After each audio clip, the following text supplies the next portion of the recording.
Hello दोस्तों, नमस्कार। Dream campus में आपका स्वागत है। मैं हूं शिवजीत सिंह। दोस्तों, इंडियन सोसाइटी में एक टॉपिक मेंशन है, कम्युनलिज्म। तो आज हम इसके बारे में पढ़ेंगे। ये बहुत ही इम्पोर्टेंट टॉपिक है और एक ट्रेंड ये देखा जा रहा है दोस्तों कि इसको पेपर वन से ज़्यादा पेपर फोर में पूछा जा रहा है। कम्युनलिज्म से रिलेट करके बहुत सारे क्वेश्चंस बनाए जा रहे हैं, इसके डायमेंशंस पूछे जा रहे हैं। ठीक है, तो ये हमारे लिए बहुत ही इंपॉर्टेंट टॉपिक है। इवन आपका एसए में भी ये काम कर जाता है, ये एसए में भी इससे रिलेटेड क्वेश्चंस आते हैं। कम्युनलिज्म, सेकुलरिज्म, हालांकि सेकुलरिज्म अभी अगले लेक्चर में हम लोग देखने का प्रयास करेंगे। तो कुल मिला के मेरे कहने का मत तात्पर्य ये है दोस्तों कि ये बहुत ही इंपॉर्टेंट टॉपिक है। और अगर देखिए, इसके बारे में लोग थोड़ा बहुत तो हर कोई लिख देता है, लेकिन अगर आप थोड़ा सा तैयारी करके बैठेंगे एग्जाम में, थोड़ा सा इसके बारे में पढ़ के बैठेंगे, तो आपका आंसर ऑब्वियसली अच्छा होगा। ठीक है। तो लेकिन शुरू करने से पहले दोस्तों, मैं जो लोग नए हैं, फर्स्ट टाइम विजिट कर रहे हैं, उनसे सबसे पहले तो यही रिक्वेस्ट करूंगा कि सब्सक्राइब कर लीजिए, शेयर कर दीजिए ये वीडियोस अगर आपको अच्छे लगते हैं तो। और उनको मैं एक चीज़ और बताना चाहता हूँ कि जितने भी लेक्चर्स ये सब हैं, उनका सारे का पीडीएफ हिंदी और इंग्लिश दोनों में आपको हमारे टेलीग्राम चैनल पे मिलेगा, जिसका लिंक डिस्क्रिप्शन बॉक्स में दिया गया है। आप वहां से जाकर के टेलीग्राम चैनल को ज्वाइन कर लीजिए। और इसके अलावा इस लेक्चर का पीडीएफ तो आपको मिलेगा ही मिलेगा हिंदी और इंग्लिश में। इसके अलावा भी बहुत सारे पीडीएफ वहां पे पड़े हुए हैं जो आपके लिए यूजफुल साबित हो सकते हैं, तो आप जाकर के डाउनलोड करके पढ़ सकते हैं। ठीक है। उसके अलावा एक चीज और, कि अगर आपको कुछ कोई क्वेरी है, कुछ पूछना है, तो आप दो तरह से हमसे पूछ सकते हैं। एक तो ये कि आप डायरेक्ट वीडियो के नीचे कमेंट कर दीजिए, हम रिप्लाई दे देंगे। दूसरा, चैनल के सामने आपको एक ज्वाइन बटन दिख रहा होगा, ज्वाइन पे आप उस पर क्लिक करेंगे तो आपको एक ड्रीम प्लस करके एक ब्राउजर मिलेगा। ड्रीम प्लस पे आप क्लिक करेंगे तो आपको 29 रुपीज यहाँ पे करना है। और पे करके आप जो है हमसे डायरेक्ट जुड़ सकते हैं। आप अपने पर्सनल क्वेश्चंस भी हमसे कॉल पे या एसएमएस पे पूछ सकते हैं। और जो भी पीडीएफ आपको जरूरत होगी, वो मैं यहाँ पे प्रोवाइड करवाता हूँ दोस्तों। 29 रुपीज इसलिए रखा हूँ क्योंकि मैं चाहता हूँ कि जो सीरियस लोग हैं वही ज्वाइन करें। ओके। तो ये तो बात हो गई इन्फॉर्मेशन की। अभी हम पढ़ाई करते हैं और शुरू करते हैं कम्युनलिज्म, मतलब कि सांप्रदायिकता जो है। तो सबसे पहले तो ये देख लेते हैं कि ये एक्चुअली है क्या, और इसका कैरेक्टरिस्टिक्स, मतलब इसकी प्रकृति क्या है, कम्युनलिज्म की प्रकृति क्या है और ये होता क्या है। ठीक है। तो आपके पास अगर एक प्रॉपर डेफिनेशन होगा और आप इस डेफिनेशन को अपने एग्जाम में लिखेंगे, अपने आंसर में लिखेंगे, तो बट ऑब्वियस है कि एटलीस्ट 0.5 मार्क्स उनसे ज्यादा मिल जाएगा जो कि बिना पढ़े लिख रहे हैं। ठीक है। तो देखते हैं। Communalism in a broad sense means ये strong attachment to one's own community. जो कोर थीम है दोस्तों, वो यही है।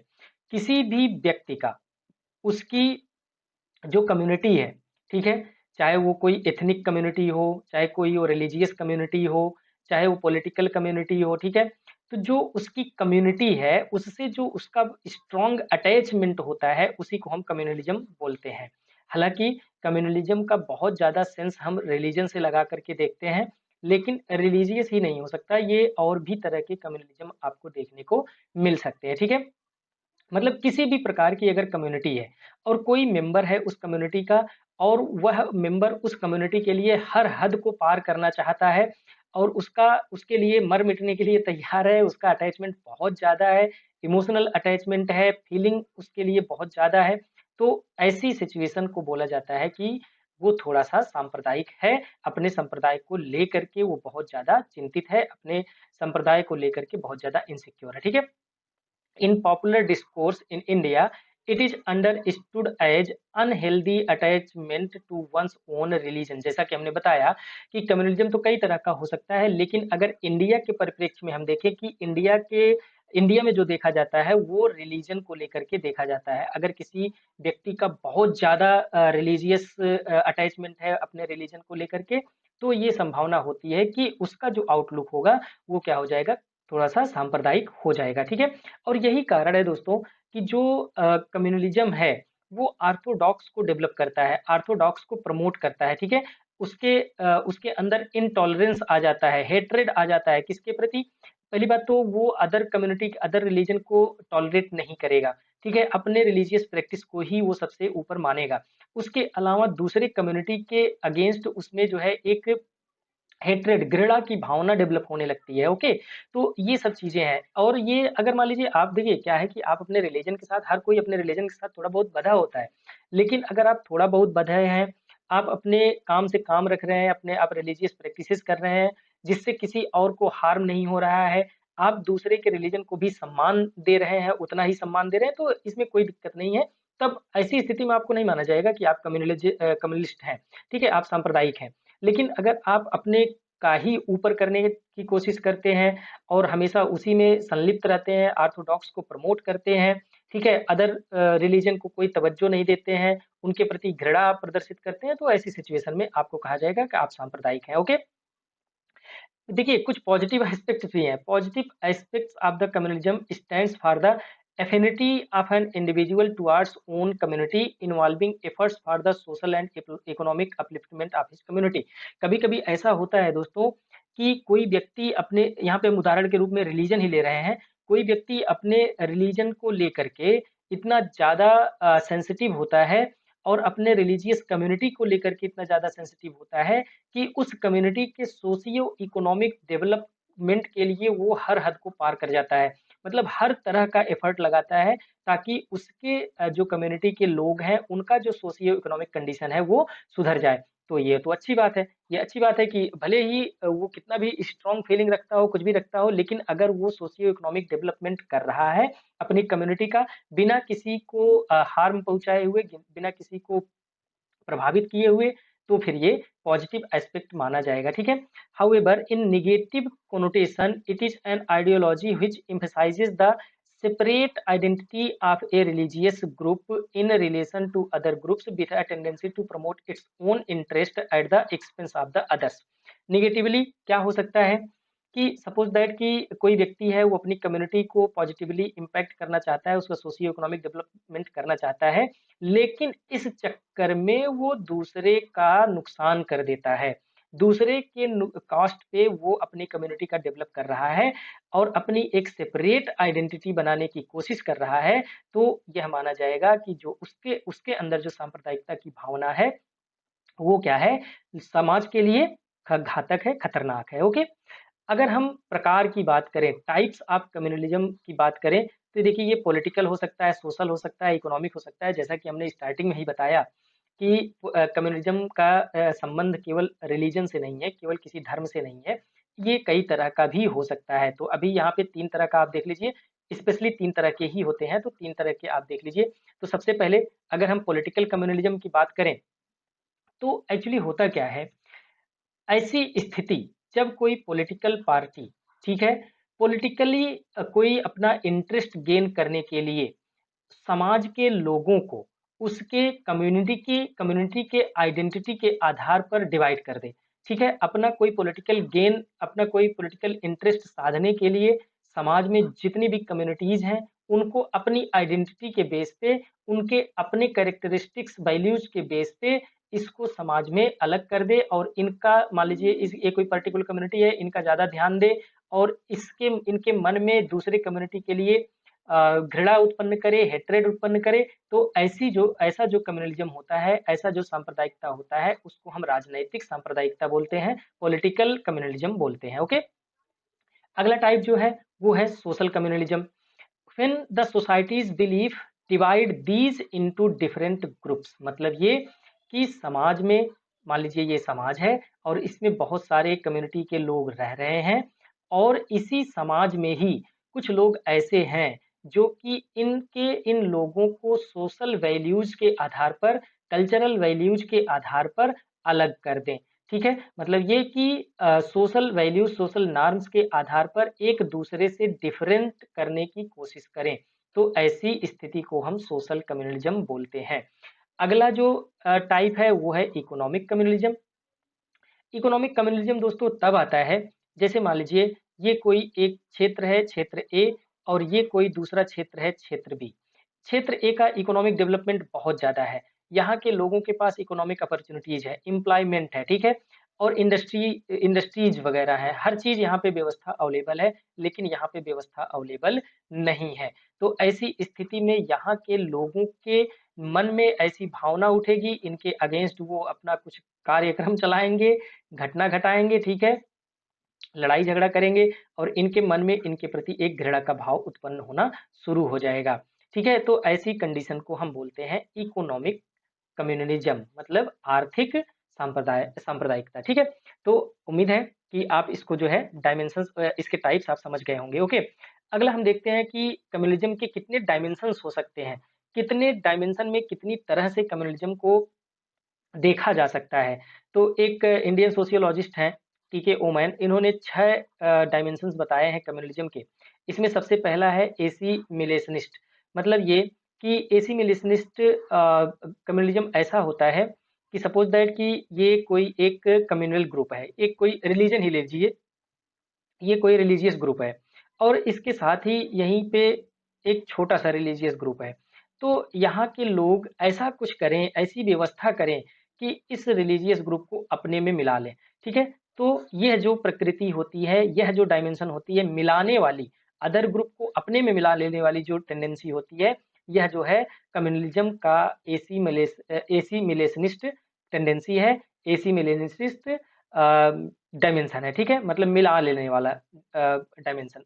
दूसरा है वेलफेयरिस्ट, जैसा कि हमने कहा कि एक डायमेंशन कम्युनलिज्म का ये भी हो सकता है कि किसी कम्युनिटी का कोई व्यक्ति है, उस समाज का कोई व्यक्ति है जो अपने समाज के सोशियो इकोनॉमिक डेवलपमेंट के लिए प्रयासरत है। ठीक है, मतलब यह व्यक्ति या फिर यह एक कह सकते हैं कि कम्युनिटी या छोटी कोई कमेटी टाइप की है, जो कि अपने कम्युनिटी के डेवलपमेंट के लिए कार्यरत है, उनके वेलफेयर के लिए कार्यरत है। तो यह जो डायमेंशन है वो वेलफेयरिस्ट का डायमेंशन माना जाता है, ये पॉजिटिव भी है, जैसा कि हमने देखा। रिट्रीटिस्ट जो डायमेंशन है, इसमें यह माना जाता है कि इसमें जो कम्युनिटी के लोग होते हैं, किसी विशेष कम्युनिटी के लोग अपने आप को किसी पॉलिटिकल पार्टी से या पॉलिटिकल पार्टिसिपेशन से या तो अटैच कर लेते हैं, या तो इस पॉलिटिकल पार्टी से अपने आप को अलग कर लेते हैं। ठीक है, मतलब ये फॉर एग्जाम्पल कि यह कोई कम्युनिटी है, ठीक है, जो कि अपने आप को किसी भी जो नेशनल पार्टी है, एग्जाम्पल ले लीजिए बीजेपी, ठीक है, बीजेपी से अपने आप को एसिमिलेट कर ली, मतलब उसको अपना पूरा समर्थन देती है, चाहे कोई भी कीमत हो।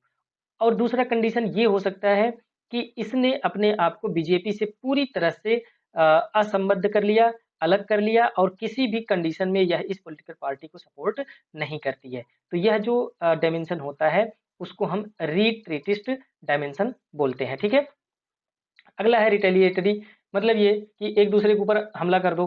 ठीक है, ये कोई कम्युनिटी है, ये कम्युनिटी है दूसरी, ये मान लीजिए C1 है, ये C2 है, तो ये इसके ऊपर अटैक कर दिया क्यों? क्योंकि इनके प्रति इनके मन में घृणा है, बहुत सारी वैल्यूज हैं जो इनको पसंद नहीं आती हैं, बहुत सारी चीजें हैं जो ये चाहते हैं कि ये लोग ना करें, इनकी कम्युनिटी में वो बैन है लेकिन ये करते हैं, तो ऐसे में वो क्या कर देते हैं, उनके ऊपर अटैक कर देते हैं। ये तो बहुत ही आप हमेशा जो है इंडियन सोसाइटी में आप इसको देखते हैं।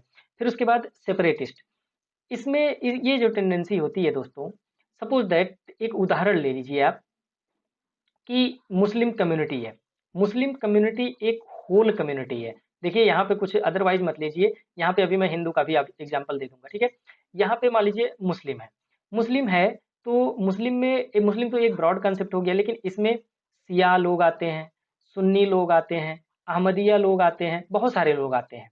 तो अगर इस कम्युनिटी में से, मुस्लिम कम्युनिटी में से कोई एक कम्युनिटी, सपोज दैट अहमदिया, ये चाहता है कि हम मुस्लिम कम्युनिटी से निकल करके अपना एक अलग आइडेंटिटी बना दें, कि एक अहमदिया की आइडेंटिटी बने, ना कि मुस्लिम की आइडेंटिटी बने। तो ऐसी टेंडेंसी को, ऐसा जो डायमेंशन है उसको हम सेपरेटिस्ट डायमेंशन बोलते हैं। सिमिलरली अगर मान लीजिए कोई हिंदू कम्युनिटी है, हिंदू में आप देख लीजिए बहुत सारे लोग हैं, जैन है, इनको भी हिंदू के अंदर ही माना जाता है, सिख लोग हैं, ये भी हिंदू के उसमें आ जाते हैं, और भी बहुत सारे छोटे-छोटे ऐसे ग्रुप्स हैं जो कि हिंदू अपने आप को मानते हैं। अगर इसी में से कोई एक ग्रुप निकल करके ये कहे कि हम भाई देखो अब हम अपनी आइडेंटिटी बनाएँगे, जैसे कि मान लीजिए बुद्धिज़्म, जैसे कि मान लीजिए सिख, पहले तो हिंदू एक ब्रॉड था, लेकिन अभी ये एक-एक करके निकल-निकल करके अपनी एक आइडेंटिटी बना लिए हैं। तो ऐसी जो टेंडेंसी है, ये वाला जो डायमेंशन है उसको हम बोलते हैं सेपरेटिस्ट डायमेंशन। अगला है सेसेशनिस्ट, मतलब पूरी तरह से अलग ही कर दो, मतलब ये एक देश है। यहाँ पे एग्जांपल चलिए ले लेते हैं गोरखालैंड का, ठीक है? या फिर बोडोलैंड का। तो असम में जो बोडो लोग हैं, वो अपने आप को असम से अलग ही कर लेना चाहते हैं, एक बोडो स्टेट ही बनाना चाहते हैं। तो यह जो डायमेंशन है कि पूरी तरह से एक अलग स्टेट ही हम बनाएँगे, तो यह जो डायमेंशन है उसको बोलते हैं सेसेशनिस्ट डायमेंशन। उम्मीद है कि आपको समझ में आ गया होगा। अभी अगर हम इंडिया में कम्युनलिज़्म की क्या स्थिति रही है पहले से और आज, या फिर पहले कम्युनलिज़्म था भी कि नहीं था, या फिर इसका विकास कैसे हुआ, इसके बारे में हम लोग देख लेते हैं। देखिए, इंडिया में कम्युनलिज्म एक पॉलिटिकल फिलॉसफी है और जिसका जड़ किस पे डिपेंड है? रिलीजियस और कल्चरल डाइवर्सिटी पे। इंडिया में बहुत सारे रिलीजियस ग्रुप्स रहते हैं और बहुत सारे कल्चरल प्रैक्टिसेस जो है अपनाए जाते हैं, बहुत तरह के कल्चरल एक्टिविटीज होती हैं। तो जो मेन कारण है हमारे यहाँ का जो सांप्रदायिकता है, वो इसी दो कारण पे डिपेंड करता है, ठीक है? अगर हम पहले की बात करें दोस्तों, एंशिएंट इंडिया में अगर हम बात करें, तो आप देखेंगे कि चाहे वो बुद्धा हो, चाहे वो अशोका हो, ठीक है? ये सब क्या करते थे, बुद्धा ने सेक्युलरिज़्म की पॉलिसी दी कि सेक्युलरिज़्म का मतलब कि 1 रिलीजन, 2 रिलीजन, 3 रिलीजन सभी एक साथ मिलके भाई बंधु की तरह भाई साहब रहो। कोई ज़्यादा परेशानी एक-दूसरे के साथ क्रिएट मत करो, एक-दूसरे का सम्मान करो, यही होता है सेक्युलरिज़्म। मतलब सेक्युलरिज्म का मतलब ये होता है कि tolerance towards the others, others values, others cultural identities, others cultural practices, जो भी है, आप अगर आप अपना तो करो, अपना जो भी है आपका आप अपना करते रहो, लेकिन दूसरे का भी सम्मान करो, इसको बोलते हैं सेक्युलरिज्म। तो एंशिएंट इंडिया में आप देखिए बुद्धा को देख लीजिए, अशोका को देख लीजिए, इन्होंने रिलीजियस टॉलरेंस की पॉलिसी अपनाई थी। उसके बाद क्या हुआ कि मिडवल इंडिया में, ठीक है, मिडवल इंडिया में मुस्लिम्स जो है, इंडिया मुस्लिम रूलर्स इंडिया में आए। तो ऑब्वियसली जब वो रूल करने के लिए आएंगे, तो अपने साथ अपना कल्चरल वैल्यूज भी लेके आएंगे, अपने सोशल वैल्यूज भी लेकर के आएंगे, ठीक है? तो ऐसी स्थिति में इनके जो सोशल वैल्यूज हैं, कल्चरल वैल्यूज हैं, वो जो लोकल पीपल हैं उनके साथ वो कन्फ्लिक्ट में आएगा, ठीक है? तो ऐसी स्थिति में कम्युनलिज्म का विकास होना जो है लाजमी हो जाता है, लेकिन इसके बावजूद भी कुछ ओकेजन पर ही केवल कम्युनल वायलेंस देखे गए, ना कि पूरी तरह से कम्युनल एक्टिविटीज या कम्युनलिज्म का पूरी तरह से विकास हुआ। मिडवल पीरियड में अगर आप ये कहें कि कम्युनलिज्म बहुत ज्यादा था, तो यह गलत होगा, क्योंकि उस समय कम्युनलिज्म नहीं था। कम्युनलिज्म जो रिलीजियस बेस होता है, रिलीजियस लाइन पे कुछ वायलेंस देखने को जरूर मिले, लेकिन कम्युनलिज्म पूरी तरह से हावी नहीं था, कम्युनलिज्म का विकास एक आइडियोलॉजी के रूप में नहीं हुआ था, ठीक है? और जबकि मिडवल पीरियड में ही आप देखेंगे कि जो अकबर था, शेरशाह सूरी थे, इन लोगों ने भी जो रिलीजियस टॉलरेंस की पॉलिसी थी उसको इन्होंने बढ़ावा दिया। इवन इन लोगों ने बहुत सारे ऐसे हिंदू रिचुअल्स, कल्चर्स, आइडेंटिटीज को इन्होंने प्रमोट भी किया। तो ऐसी स्थिति में दोस्तों, जो कम्युनलिज्म है उसका बढ़ने का बहुत ज्यादा संभावना नहीं रहती है। हाँ, ये जरूर देखा गया कि औरंगजेब ने बहुत सारे काम रिलीजियस लाइन पे किए हैं, लेकिन उसके बाद भी जो कम्युनलिज्म का एक बड़ा स्वरूप होता है वो देखने को नहीं मिला था, ठीक है? अगर एक्चुअल मामले में देखा जाए तो कम्युनलिज्म का जो विकास इंडिया में हुआ दोस्तों, वो हुआ है ब्रिटिश कॉलोनियल रूल के टाइम पे, और यही मेन कारण था इंडिया में कम्युनलिज्म का विकास करने के लिए, ठीक है? ब्रिटिश रूल और उसके बाद के जो पीरियड्स थे, उसमें कैसे-कैसे, कौन-कौन से कारण कम्युनलिज्म को बढ़ावा दिए, उसको हम एक-एक करके देख लेते हैं, ठीक है? रीजन्स बिहाइंड द कम्युनलिज्म, ठीक है? Regions behind the communalism. इसमें सबसे पहला जो फैक्टर है, वो है जो ब्रिटिश इंपीरियलिज्म था, policy of divide and rule. वो लोग इतने डेस्परेट थे दोस्तों कि केवल रिलीजियस लाइन पे ही नहीं, कास्ट के लाइन पे भी लोगों को डिवाइड कर दिए, या फिर बैकग्राउंड के उस पे डिवाइड कर दिए, इकोनॉमिक कैपेसिटी मतलब अमीर गरीब में फर्क पैदा कर दिए। तो उन्होंने शुरू कर दिया डिवाइड एंड रूल, और यह धीरे धीरे एक ग्रुप का दूसरे ग्रुप के प्रति जो घृणा भाव था उसको बढ़ाना शुरू कर दिया। ये तो बात हो गई ब्रिटिश इंपीरियलिज्म में, जो मेन कारण था वो था डिवाइड एंड रूल। उसके बाद क्या हुआ, dis disappointment and disaffection among young and aspiring middle class youth caused by the stagnant agriculture, absence of modern industrial development, inadequate employment opportunities, which is being exploited by the political opportunities. Okay, जो Britishers थे उन्होंने अपना काम तो कर ही दिया, बहुत सारी तरह से उन्होंने डिवाइड कर दिया, लेकिन जब हम आज़ाद हुए उसके बाद भी हमारी जो प्लानिंग रही सोशियो इकोनॉमिक डेवलपमेंट की, वो कुछ इस तरह की रही, मतलब थोड़ा सा आप ये कह सकते हैं कि स्क्यूड टाइप की इकोनॉमिक पॉलिटिकल इकोनॉमिक जो पॉलिसीज बनाई गई डेवलपमेंट के लिए, उससे जो मिडिल क्लास यूथ था वो पूरी तरह से संतुष्ट नहीं हो पाया। न तो प्रॉपर इंडस्ट्रियल डेवलपमेंट हो पाया, ठीक है, ताकि लोगों को प्रॉपर अपॉर्चुनिटीज दी जा सके, न तो एग्रीकल्चर का विकास हो पाया। और इन सब डिफरेंस का जो डिफरेंस पैदा हुआ समाज में, इसको दूर करने के बजाय जो पॉलिटिकल पार्टीज थी उन्होंने इसको अपॉर्चुनिटी के रूप में लिया और अपना वोट बैंक जो है बढ़ाने में लग गए, जिससे धीरे धीरे धीरे धीरे कम्युनल लाइन पे और ज्यादा लोग एकत्रित होने लगे और कम्युनलिज्म जो है इंडिया में बढ़ने लगा। उसके बाद एक और कारण, हिंदू मुस्लिम रिवाइवलिस्ट मूवमेंट। आप बहुत सारे ऐसे मूवमेंट्स आप देख सकते हैं जो कि हिंदू रिवाइवलिस्ट, ये आप मॉडर्न इंडिया में भी देख सकते हैं, आज़ादी के पहले भी, इवन आज़ादी के बाद भी। मुस्लिम कम्युनिटी में भी देख सकते हैं कि बहुत सारे रिवाइवलिस्ट मूवमेंट चले। मतलब रिवाइवलिस्ट मूवमेंट का मतलब ये कि हिंदू का कोई अगर मूवमेंट है तो हिंदू कल्चरल, हिंदू रिलीजन का गुणगान कर रहा है, कोई मुस्लिम का है तो वो मुस्लिम के उसका गुणगान कर रहा है, उसको बढ़ावा दे रहा है, हर कास्ट पे दे रहा है। तो ऐसे में धीरे धीरे धीरे धीरे इनके दोनों के बीच में खाई बढ़ती गई और कम्युनलिज्म बढ़ता गया। ठीक है, a communal distorted view of Indian history taught in school and colleges. अगर बचपन से ही हिंदू मुस्लिम के प्रति ऐसी भावनाएं डेवलप कर दी गई स्कूल और कॉलेजेस में, तो बचपन में जो व्यक्ति के दिमाग में आ गया वो उसके जीवन भर चलता रहता है।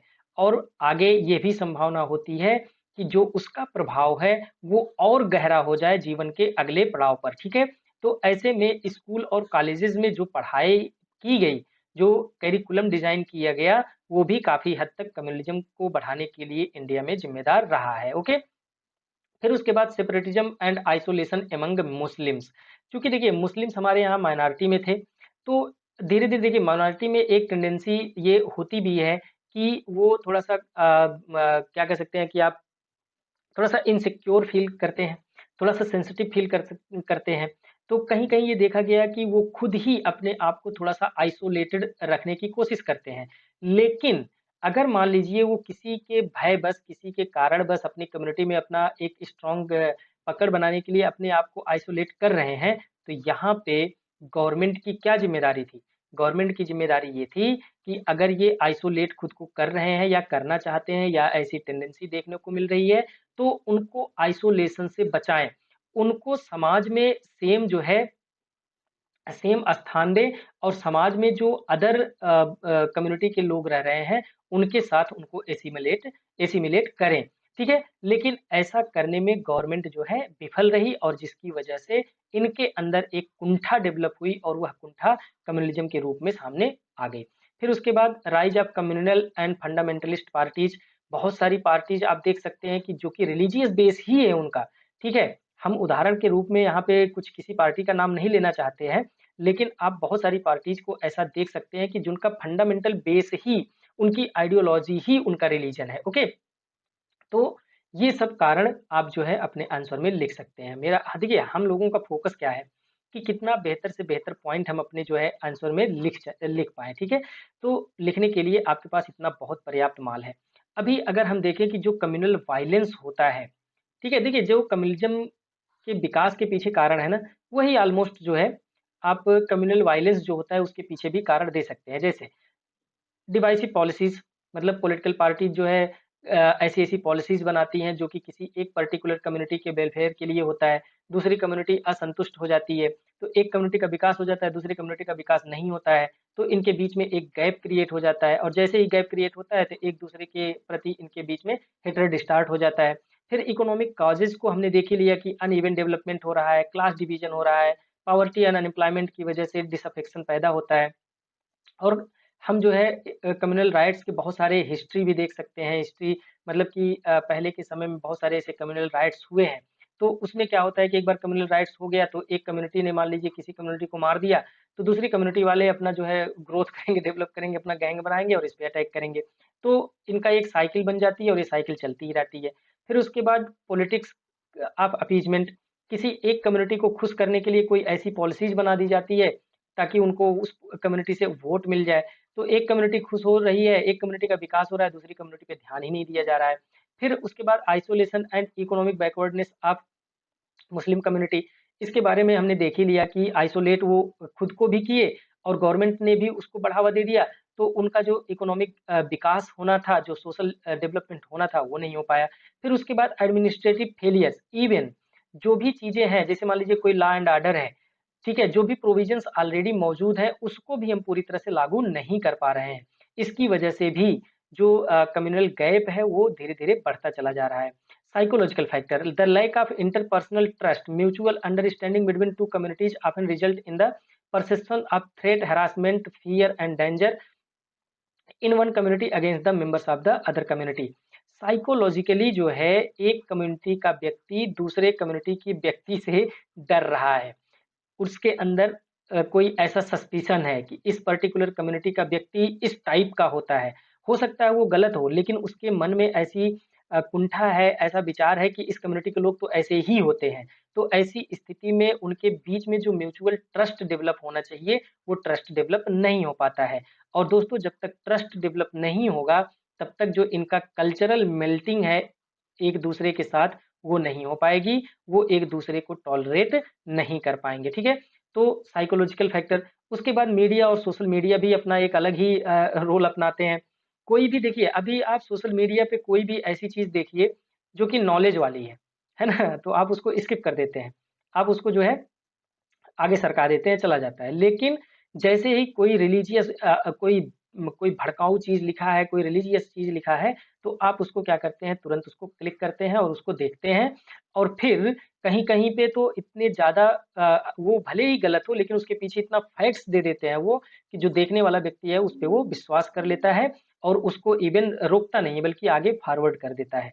तो जो मिस इन्फॉर्मेशन है, ठीक है? इस तरह की चीज़ें जो र्यूमर्स वगैरह हैं, प्रोपेगेंडा वगैरह है, ये सब फैलाने में मीडिया और सोशल मीडिया का बहुत बड़ा रोल होता है। बिना क्रॉस चेक किए लोग आगे बढ़ा देते हैं। तो ये जो टेंडेंसी है, ये भी क्या करता है, कम्युनल वायलेंस को बढ़ावा देता है, ठीक है? इस स्थिति में अगर हम देखें जो कम्युनलिज़्म है, ये किस तरह से समाज को प्रभावित करता है, ठीक है? बहुत ही आसान है, आप इसको हमेशा देखते हैं कि मास किलिंग हो जाती है, ठीक है? जो पुअर्स होते हैं बेचारे वही ज़्यादा सबसे ज़्यादा सफ़र करते हैं। बहुत ज़्यादा लोगों में मारा जाता है, ठीक है? बहुत ज़्यादा लोग जो है एक-दूसरे को मार-काट कर देते हैं।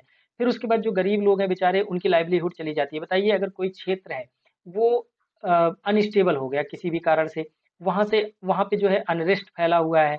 अब उनके पास अपॉर्च्युनिटी जो थोड़ी बहुत थी वो भी चली गई। वहाँ पे 24 घंटे पुलिस लगी हुई है, फ़ोर्स लगी हुई है, तो जो उनकी लाइवलीहुड है वो चली गई।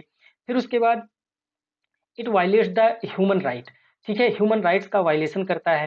फिर उसके बाद पेरेंट्स, बहुत सारे बच्चे हैं, पेरेंट्स को मतलब उनके पेरेंट्स मारे जाते हैं, बेचारे ऑर्फन हो जाते हैं वो, मतलब कि ऑर्फनेज में उनको रखना पड़ता है, ठीक है? उसके बाद जो घेटोइज़ेशन होता है और रिफ्यूजी प्रॉब्लम, ये एक अलग प्रॉब्लम होती है। देखिए घेटो क्या होता है, ये एक जियोग्राफिकल टर्म है। घेटो का मतलब ये होता है कि मान लीजिए ये कोई पूरा प्लेस है। एक एग्जाम्पल के रूप में ये सिटी ले लीजिए, ठीक है? और इस सिटी में बहुत सारे लोग रह रहे हैं। लेकिन इसी में कोई एक ऐसी कम्युनिटी है, जिसका एक पर्टिकुलर एरिया है और इस कम्युनिटी के लोग इसी एरिया में रहते हैं, ठीक है? तो इसको बोलते हैं कि ये एक इस कम्युनिटी का ये एक घेटो है, ठीक है? इसको घेटो बोलते हैं। तो रिफ्यूजी प्रॉब्लम, घेटोजाइज़ेशन का प्रॉब्लम, ये सब सारे प्रॉब्लम्स होते हैं और इन सब की वजह से जो वायलेंस होता है उसको हम इंड्यूस्ड वायलेंस बोलते हैं। और ऐसे कंडीशन में अगर मान लीजिए यहाँ पे किसी भी तरह का वायलेंस होता है, तो यहाँ के लोग जो है फ्ली कर जाते हैं, यहाँ से निकल जाते हैं और मास एक्सोडस होता है, मास लेवल पे, बड़े लेवल पे पलायन हो जाता है। और अचानक से अगर कोई वायलेंस हुआ, तो वहाँ पे भगदड़ भी मर जाती है, अगर हथियार से नहीं मरते हैं बेचारे, तो भीड़ से दब के मर जाते हैं।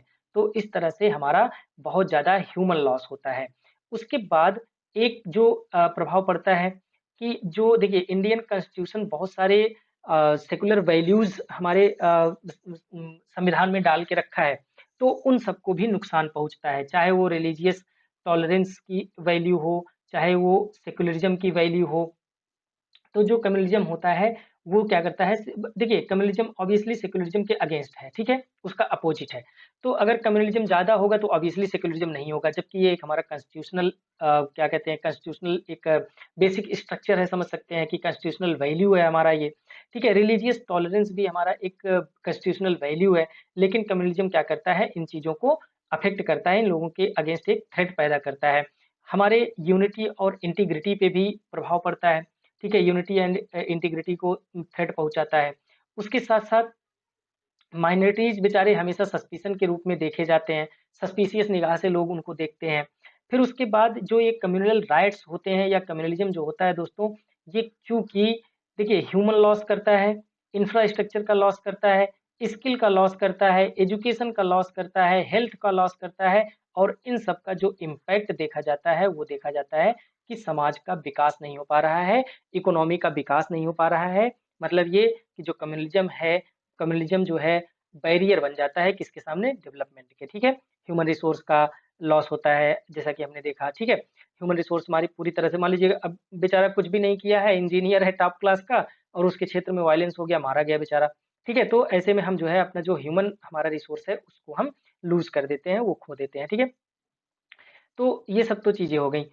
अभी अगर हम देखें कि हम कम्युनलिज्म को कम कैसे कर सकते हैं, यहाँ पे शब्द है दोस्तों, कम करना। खत्म करना थोड़ा मुश्किल है, क्योंकि समाज में बहुत तरह के लोग रहते हैं और बहुत तरह के उनके कल्चरल वैल्यूज होते हैं, आइडियाज होते हैं, सोचने समझने का तरीका होता है, उनका अपना जीने का तरीका होता है। तो हम उसको खत्म तो नहीं कर सकते पूरी तरह से, लेकिन कम करने का प्रयास जरूर कर सकते हैं। और कम कैसे कर सकते हैं, मोस्ट इम्पोर्टेंट, जो क्रिमिनल जस्टिस सिस्टम है उसको सही करने की आवश्यकता है। आप बहुत सारे देखिए, इसमें मैं डीप में नहीं जा रहा हूँ, हो सकता है कोई हर्ट हो जाए, लेकिन क्रिमिनल सिस्टम जो हमारे यहाँ क्रिमिनल जस्टिस सिस्टम है वो कम्युनिटी ओरिएंटेड बहुत सारे डिसीजंस आप देख सकते हैं दिया गया है। उसके साथ साथ स्पीडी ट्रायल हो, अगर कोई वायलेंस कहीं पे हो रहा है, कोई कम्युनल एक्टिविटी कहीं पे हो रही है, तो उसको स्पीडी ट्रायल किया जाए, और जो एक्यूज्ड है उसको सजा दी जाए, और जो विक्टिम है उसको कंपनसेशन दिया जाए, ठीक है। तो ये सब व्यवस्था हमको करने की जरूरत है। फिर उसके बाद increase the representation of minority communities, her sphere में माइनॉरिटी कम्युनिटीज का जो रिप्रेजेंटेशन है उसको बढ़ाया जाए, चाहे वो एडमिनिस्ट्रेशन हो, जॉब हो, पॉलिटिक्स हो, ठीक है, कहीं पे भी एजुकेशन हो, हर जगह उनका रिप्रेजेंटेशन बढ़ना जरूरी है। तभी उनके अंदर कॉन्फिडेंस आएगा, तभी उनके अंदर यह फीलिंग आएगी, हाँ हम भी इसी सोसाइटी के हिस्से हैं, हम भी इसी सोसाइटी के लिए काम करते हैं, इसी सोसाइटी में रहते हैं, ये पूरी हमारी सोसाइटी है। और जब यह फीलिंग आएगी तभी जो है वह अब अदर कम्युनिटी के प्रति अपने अंदर एक टॉलरेंस डेवलप कर पाएंगे। उसके बाद codify the guidelines for the administration, specialized training for the police force to handle the communal riots. ऐसा देखा जाता है दोस्तों, मान लीजिए कहीं पे कम्युनल वायलेंस हो गया, कम्युनल राइट्स हो गया, ठीक है, तो वहाँ पे जो फोर्स या पुलिस जो लगाई गई, डिप्लॉय की गई, वो क्या करती है कि वो अपने हिसाब से काम करना शुरू कर देती है। अच्छा ये लोग हिंदू हैं, ये लोग मुस्लिम हैं, तो पर्टिकुलर फोर्स आ गई, हिंदू को बचाने लगी, मुस्लिम को और ज्यादा प्रताड़ित करने लगी, या फिर मुस्लिम की तरफ से आ गई, हिंदू को और प्रताड़ित करने लगी।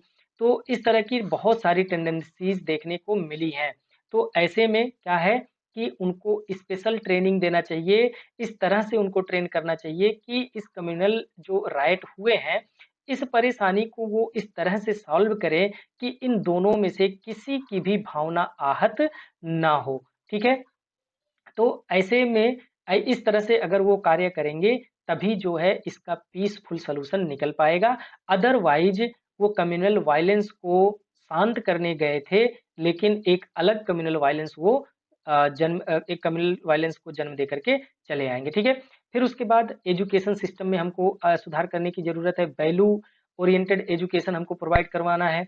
स्कूल और कॉलेजेस का जो करिकुलम है उसको सेकुलर बनाना है, किसी को भी आप हाइलाइट मत कीजिए, किसी की भी बुराई मत कीजिए, बहुत ज़्यादा अच्छाई मत बताइए, किसी की कोई बुराई मत बताइए। एक-दूसरे के साथ टॉलरेबल मैनर में कैसे रहना है वो सिखाइए।